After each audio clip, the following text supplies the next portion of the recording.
안녕하세요, 선생님들. 혹시 이런 고민 해보신 적 없으세요? 어떻게 하면 우리 다음 세대를 진짜 살릴 수 있을까? 오늘 이 시간에는 교사라는 소명의 진정한 힘이 어디에서 나오는지 그 핵심을 우리 함께 파헤쳐 보겠습니다. 자, 화면에 보이는 이 숫자, 3%. 이게 대체 뭘 의미하는 걸까요? 이 작아 보이는 숫자가 사실 오늘 우리가 나눌 이야기의 가장 중요하고도 시급한 시작점입니다. 네, 바로 우리나라 청소년들의 기독교 복음화 효율입니다. 믿기 어려우시겠지만 정말 딱 3%예요. 이건 그냥 단순한 통계가 아닙니다. 우리 다음 세대가 얼마나 심각한 영적 위기에 처했는지를 보여주는 아주 강력하고 또 시급한 경고등 같은 거죠. 그러니까 이게 더 이상 그냥 교회 안의 문제, 주일학교만의 문제가 아니라는 겁니다. 이제는요, 모든 교실이 선교의 최전방이 됐고, 바로 선생님들께서 그 한가운데 서 계신 겁니다. 현실을 좀 더 자세히 들여다보면요. 이게 생각보다 훨씬 심각합니다. 100명 중에 3명만 자기가 기독교인이라고 말하고 무려 8명은 태어나서 교회 문턱 한번 넘어본 적이 없다는 뜻이거든요. 이게 무슨 말이냐면 아이들이 복음을 접할 기회 자체가 거의 없다는 거예요.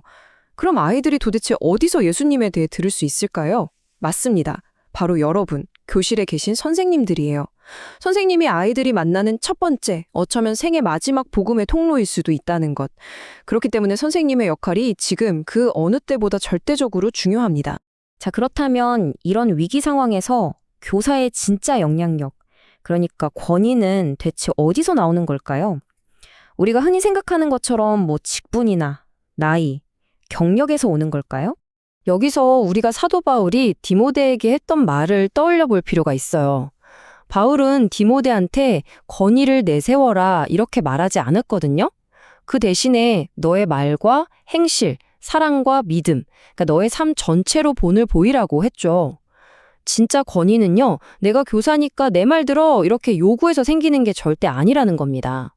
선생님의 인격과 삶을 통해 아이들이 저절로 느끼게 되는 것, 그게 진짜 권위죠. 그래서 핵심은 바로 이겁니다. 존경해달라고 요구하는 사람이 아니라 저분은 정말 존경하지 않을 수가 없다 이런 마음이 들게 하는 사람이 되는 거죠. 아이들은요, 선생님의 말을 듣기 전에 선생님의 삶을 먼저 본다는 거, 이거 절대 잊으면 안 됩니다. 자, 그럼 그렇게 존경받는 교사라 되려면 제일 먼저 뭘 해야 할까요? 의외로 답은 간단합니다. 바로 선생님 자신을 먼저 돌보는 거예요. 생각해보세요. 다른 사람을 살리려면 내가 먼저 살아 있어야 하잖아요. 똑같습니다. 교사의 성장이 곧 아이들에게 흘러가는 영향력과 바로 연결돼 있거든요.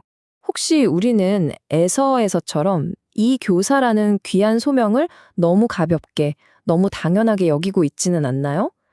에서는 그깟 팥죽 한 그릇에 그 어마어마한 장자의 축복을 팔아넘겼잖아요. 우리도 뭐 피곤해서 바빠서 이런저런 핑계로 이 소명을 뒷전으로 미룬다면 사실 에서랑 다를 게 없는 거죠. 이걸 꼭 기억해야 합니다.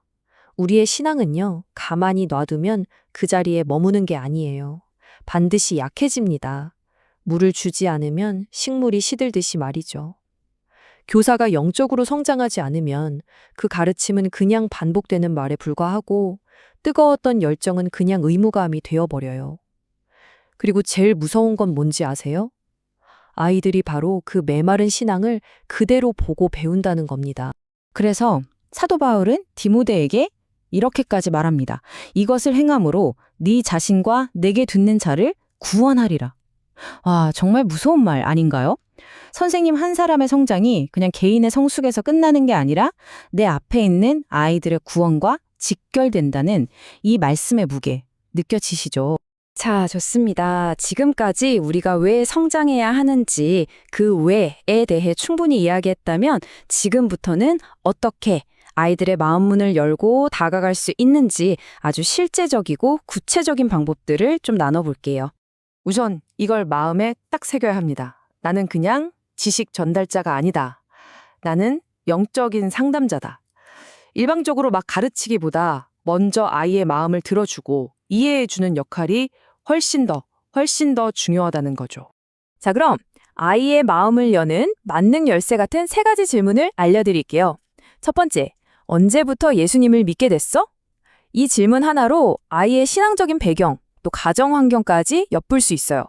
두 번째, 언제 제일 행복해? 제일 기뻐? 이걸 통해서 아이가 어디서 기쁨과 안정감을 느끼는지 알 수 있고요. 마지막, 세 번째, 언제 가장 슬퍼? 이 질문을 통해 아이가 감추고 싶어하는 상처와 두려움에 우리가 조심스럽게 다가갈 수 있게 됩니다. 그리고 칭찬. 칭찬이 아이를 자라게 하는 정말 강력한 영양분이라는 건 다들 아시죠? 근데 중요한 건 무엇을 칭찬하느냐예요. 와, 너 예쁘다. 머리 좋다. 이런 타고난 것 말고요. 아이의 태도, 또 어떤 선택을 했는지, 그리고 그 과정에서 얼마나 노력했는지, 그 결과로 보여준 행동들을 구체적으로 칭찬해 주는 겁니다. 왜냐하면 우리가 주목하고 칭찬해 주는 바로 그 부분이 아이 안에서 쑥쑥 자라나게 되거든요. 그리고 마지막으로 사랑. 성경에서 말하는 사랑은요, 우리가 생각하는 그런 달콤한 감정이 아니에요.